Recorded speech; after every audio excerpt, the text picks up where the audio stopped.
So in our previous video on how do you do that, we covered window tracking within Resolve. So now what we're going to do is utilize that tracking to create a very cool science fiction look for this scene, and at the same time keep his flesh tones coming through.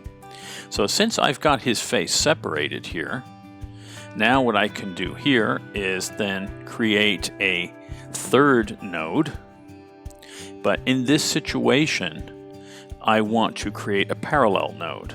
So what I want to do next is create a parallel node such as this, and then in this way this node is looking at the correction that was done in node number 1.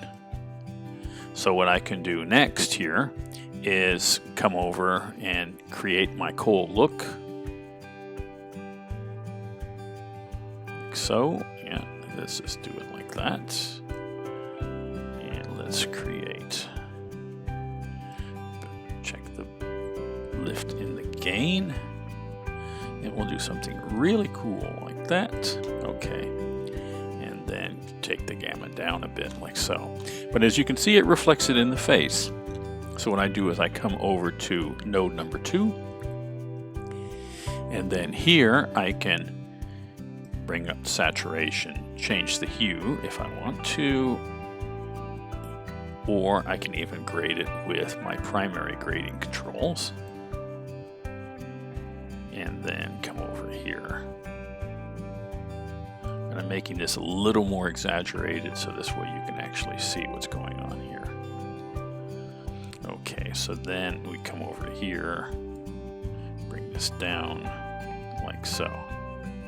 Now you can either do it this way, as I'm doing a primary correction in that area, but another way to do it to make it more exact, so this way if he turns away from the picture or around, you can also do this using a qualifier.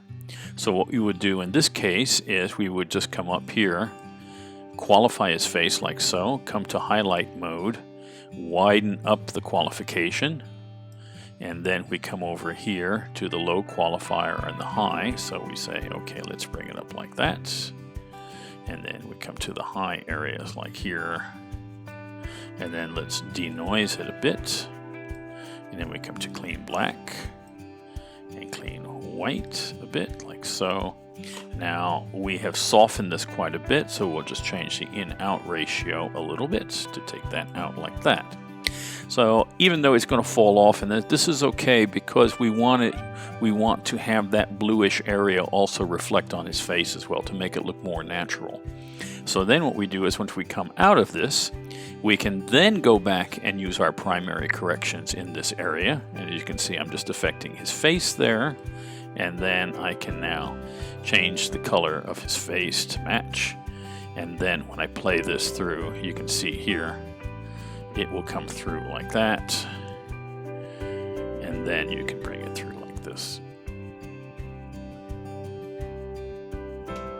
Okay, so for more tips and tricks like this, have a look at the other videos on our YouTube channel. And also don't forget to look at the information in the comments below about our training services. Thanks and have a great day.